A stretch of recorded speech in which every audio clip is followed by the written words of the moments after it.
बिल्कुल नहीं आऊंगा बीजेपी में। क्यों आ जाए बीजेपी में? नहीं आते बीजेपी में।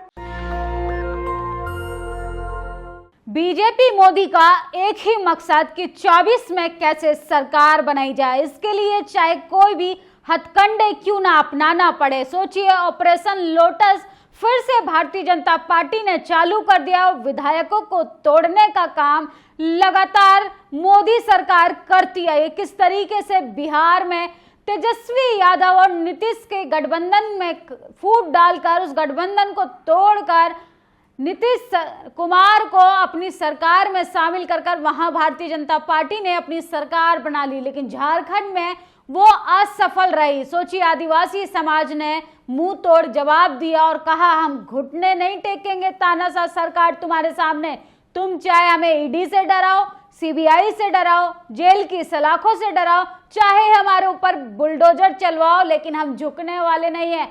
इसके साथ साथ दिल्ली के सीएम केजरीवाल ने भी अब मोदी सरकार से बगावत कर दी है। 24 से पहले आर पार की लड़ाई मुश्किलें खड़ी करती जा रही है भारतीय जनता पार्टी के लिए। केजरीवाल मंच से कह रहे हैं कि भारतीय जनता पार्टी चाहती है कि मैं बीजेपी ज्वाइन कर लूं। सोचिए, बहुत बड़ा आरोप लगा रहे हैं, जबकि पूरे इस आरोप से भारतीय जनता पार्टी पर एक गंभीर आरोप साबित होते हुए डेमोक्रेसी को भी एक कटघरे में खड़ा कर दिया है। सोचिए, बीजेपी सरकार, वही सरकार जिसके प्रधानमंत्री लाल किले की प्राचीर से कह चुके हैं कि हम 24 में फिर से वहीं से झंडा लहराएंगे, लेकिन किस बेस पर कहते हैं? तमाम लोग भी ये प्रतिक्रिया दे रहे हैं कि ईवीएम के दम पे मोदी सरकार अपनी सरकार बनाती है, वो चुनाव जीतती है। ईवीएम भी देश में बहुत ही बड़ा मुद्दा बन चुका है।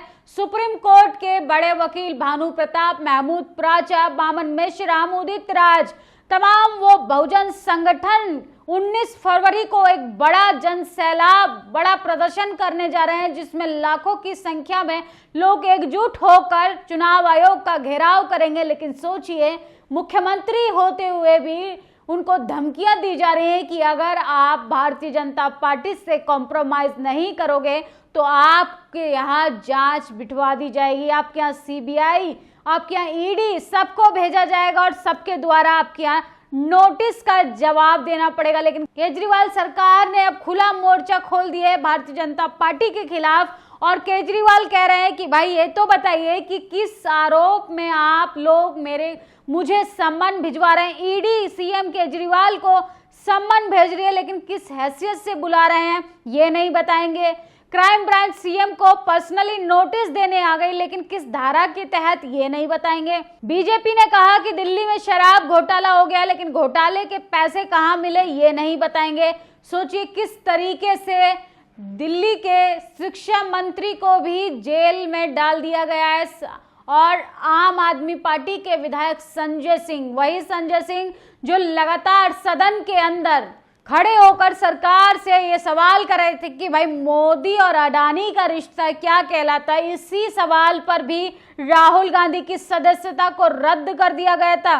भारतीय जनता पार्टी लगातार अब फ्लॉप साबित होती जा रही है। जिस तरीके से बिहार में भी अब उसकी सरकार जो है वो कमजोर पड़ती जा रही है, ये आदिवासी समाज ने, बहुजन समाज ने तो साबित कर ही दिया है। लेकिन अब सोचिए, बीजेपी के खिलाफ लोग अब डर नहीं रहे, आप मजबूती से उसका सामना कर रहे हैं, क्योंकि लोग अब जेल की सलाखों से नहीं डर रहे हैं। लोग अब आपकी बुलडोजर से नहीं डरना चाहते हैं। अब लोगों के अंदर डर आपने इस तरीके से डराना शुरू किया था कि उनका डर ही खत्म हो गया।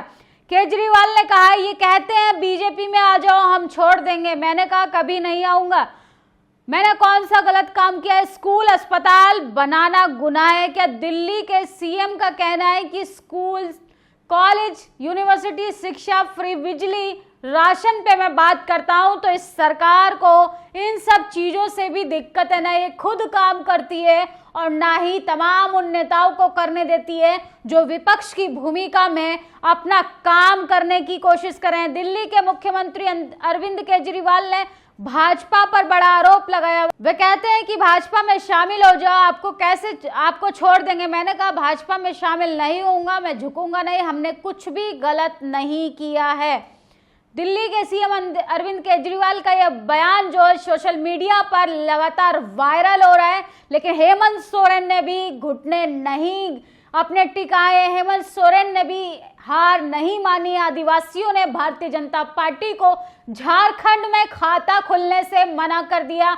झारखंड में आदिवासियों ने भारतीय जनता पार्टी को और देश के प्रधानमंत्री नरेंद्र मोदी को बहुत ही बड़ा झटका दिया है कि आदिवासी, Bahujan Samaj, ST, SC, minority जब एकजुट होते हैं तो भारतीय जनता पार्टी नाकामियों को गले लगाना जरूरी समझती है। किस तरीके से बीजेपी का जो हिंदू कार्ड है वो फ्लॉप होता जा रहा है, कैसे वो बहुजनों को डाइवर्ट करने की कोशिश कर रही थी, लेकिन अब 9 साल बाद तमाम बहुसंख्यक लोग ये जान चुके हैं कि बीजेपी जो है वो जनता को सिर्फ चुनावी लॉलीपॉप थमा रही है और उसे जमीनी स्तर पर काम करने में कोई भी दिलचस्पी नहीं है। वो हम दो और हमारे दो का ही विकास चाहती है। आगे शरद शर्मा लिखते हैं, ये कहते हैं कि बीजेपी में आ जाओ, हम छोड़ देंगे। मैंने कहा बिल्कुल नहीं आऊंगा, बीजेपी में तो कतई नहीं जाऊंगा। क्यों आ जाए बीजेपी में? नहीं आते बीजेपी में। दिल्ली के किराड़ी में 4 सरकारी स्कूल नए बने हैं। शिलान्यास के दौरान बोले दिल्ली के मुख्यमंत्री अरविंद केजरीवाल, सोचिए स्कूल, कॉलेज, यूनिवर्सिटी, रोजगार भ्रष्टाचार मुक्त अगर सरकार कोई बनाना चाहता है तो ये उसको भी काम नहीं करने देंगे। और देश की राजधानी में अरविंद केजरीवाल और पंजाब के सीएम भगवंत मान ने कल बीजेपी हेडक्वार्टर का घेराव किया था। तमाम महिलाओं को किस तरीके से प्रशासन के द्वारा घसीटा जा रहा है, उनकी आवाज को दबाने की कोशिश की जा रही है, लेकिन अब सीधा आर पार की लड़ाई होगी, अभी नहीं तो कभी नहीं। इसलिए तमाम लोगों को एकजुट होकर जनता को सड़कों पर आना होगा और सदन में तो बोलने नहीं दिया जाता। बहुजन नेताओं का, सामाजिक न्याय की बात करने वाले तमाम नेताओं का तो माइक म्यूट कर दिया जाता है। लेकिन सोचिए केजरीवाल ने अब बगावत कर दी है। तेजस्वी यादव, लालू प्रसाद यादव, सुप्रीमो मायावती, हेमंत सोरेन, एमके स्टालिन, आप इन सब ने खुलकर मोर्चा खोल दिया है बीजेपी के खिलाफ। और बीजेपी की नाव जो है वो डूबने वाली है। लोगों को अब धर्म का झुंझुना नहीं चाहिए, लोगों को फ्री में भाषण और राशन नहीं चाहिए। अब देश की जनता रोजगार चाहती है, देश की जनता शिक्षा चाहती है, देश की जनता अपना विकास चाहती है, ताकि देश के वासियों को, भारतवासियों को एक ऐसे देश में ना जाना पड़े जहां पे युद्ध छिड़ा हुआ है।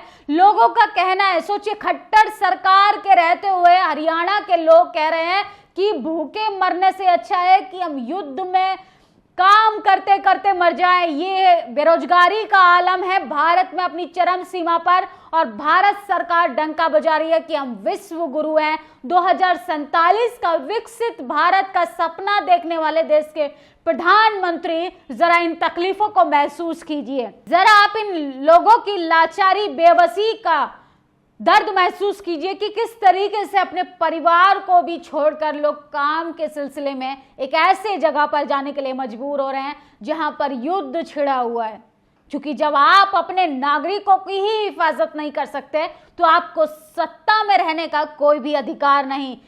प्रशांत टंडन लिखते हैं कि ईडी विपक्षी नेताओं पर दबाव डालकर बीजेपी में शामिल करने की कोशिश कर रही है। नीतीश कुमार जैसे चले भी जाते हैं और हेमंत सोरेन जैसे लोग जो हैं वो बीजेपी को ठेंगा दिखा देते हैं। अरविंद केजरीवाल को लेकर ईडी थोड़ा मुश्किल में है। दिल्ली में एक बड़ा वोट बीजेपी और आम आदमी के बीच एक कॉमन है।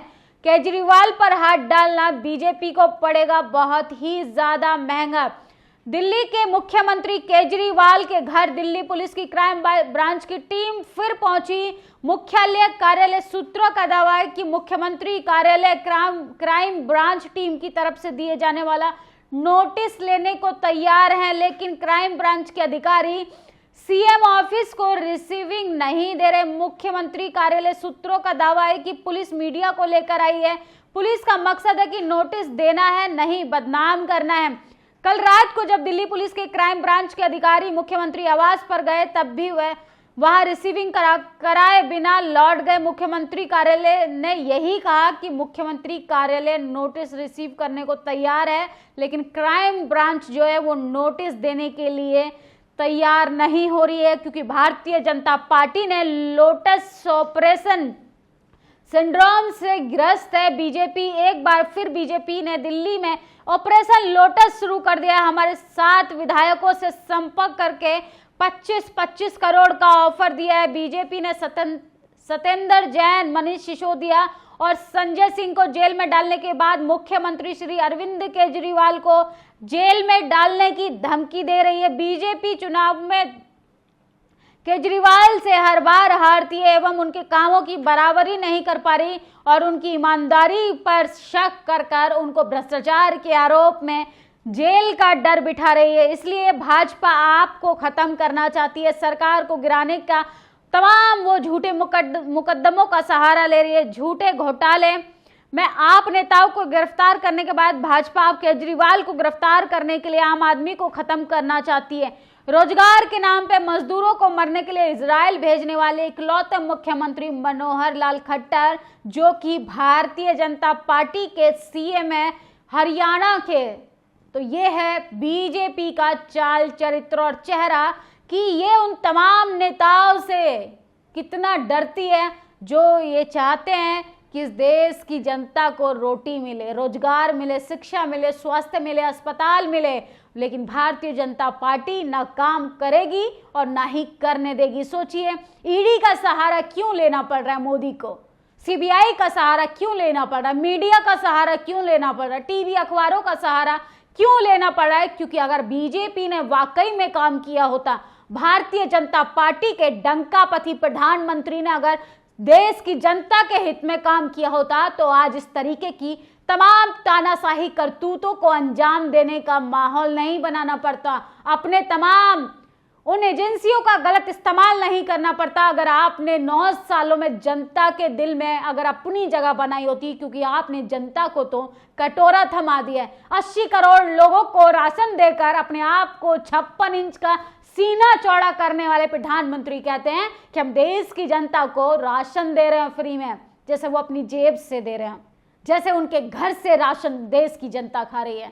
असल में ये देश के लिए शर्मनाक बात है कि 80 करोड़ लोग भी हमारे देश के आज़ादी के 75 साल बाद भी राशन पे डिपेंड है, क्योंकि हमने उनको इतना बेरोजगार, बेसहारा, लाचार स्थिति में पहुंचा दिया है कि अब इंसान क्या, जनता मरने से अच्छा सिर्फ खाने पीने, जीवित रहने को ही विकास समझ रही है। इसलिए भारतीय जनता पार्टी फ्लॉप साबित हो चुकी है, भ्रष्ट पार्टी साबित हो चुकी है, क्योंकि जब तानाशाही प्रधानमंत्री इसी तरीके के हथकंडे अपनाता है तो इससे साफ पता चलता है कि सरकार पूरे अपने कार्यकाल में असफल साबित हुई है। उसने शिक्षा पे काम नहीं करा, रोजगार पे काम नहीं करा, स्वास्थ्य पे काम नहीं करा और जनता के हित में तो बिल्कुल भी काम नहीं करा। लेकिन हेमंत सोरेन जैसे धाकड़ सीएम, तेजस्वी यादव जैसे बेबाक बोलने वाले नेताओं की जरूरत है, केजरीवाल जैसे आंख में आंख डालकर बगावत करने वाले नेताओं की जरूरत है,